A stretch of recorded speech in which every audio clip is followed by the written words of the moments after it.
विश्व रे आज भारत प्रथम राष्ट्र हिसाब रे मर्यादा पाई। ये छोटिया कथा नुह। आमे गो वंश को किभली भाव में गुरुत्व दौचु एवं दुग्ध उत्पादन रे आमर भूमिका किभली भाव में आमे अतीतरु निरंतर भाव में लागिछु एवं आज बहुत बड़ सौभाग्यर कथा जे विश्व रे प्रथम राष्ट्र मर्यादा आज भारत पाई। समग्र विश्वर जो दुग्ध उत्पादन जो होउची ताहार 25% उत्पादित आम भारत वर्ष रे हेउची, जो थे कि आपण मानकर समस्तंकर गोटे गोटे शेयर बा भागीदारी अच्छी। आमर यशस्वी प्रधानमंत्री माननीय श्री नरेंद्र मोदी जी दूरदृष्टि और लोकाभिमुखी योजना गुड़िकर सफल रूपायन से निरंतर भाव में काम करुथबारु एवं यहाको सफल करैथबारु आज आमे ई प्रकारर आमे आज यशस्वी लाभवान हो पारिछंती। आम मुंड पिछा होची जनका प्रति 471 ग्राम रही। आम राज्य रे 2023-24 आर्थिक वर्ष रे 26,40,000 मेट्रिक टन दुग्ध उत्पादित होइथबा बेले आज नुआ सरकार आसिला परे आम सरकार लोकंकर सरकार आगामी 5 वर्ष रे द्विगुणित करने आम सरकार जतनवानशील एवं प्रयासशील।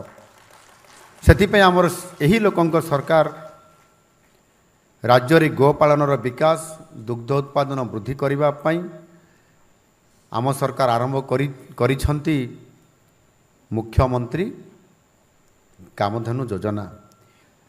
एवं अतीत रे मध्य अनेक समय रे जते बळे गोपालन को प्रमुख भूमिका आम ओडिशा रे मध्य दिया जाइछि। आउ ताकू आधार करी मध्य आम उत्कलमणि गोपबंधु दास गो महात्म्य रे से यथार्थ रे कहिछंती गो सेवा कर अनुक्षण गो हिते व्यय कर धन गोमुखे दियो हे आहार गो पूजा लोकरी प्रचार। यही प्रवाद को हृदयंगम करी आम सरकार 1,423 कोटी टंका व्यय अटकल आम सरकार आरंभ करिछंती ये विभाग माध्यम रे मुख्यमंत्री कामधेनु योजना। ये योजना छोट योजना नुह। आगामी दिन रे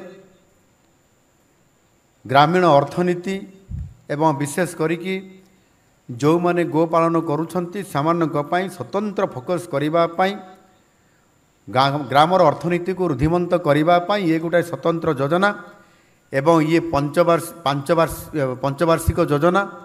ये योजना माध्यम रे आमे राज्य रे जोड़िया चेष्टा करिछु 15 लाख गोपालक और सेमाने यार फायदा नेबे उपकृत हेबे निश्चित भाव में लाभान्वित हो पारिबे।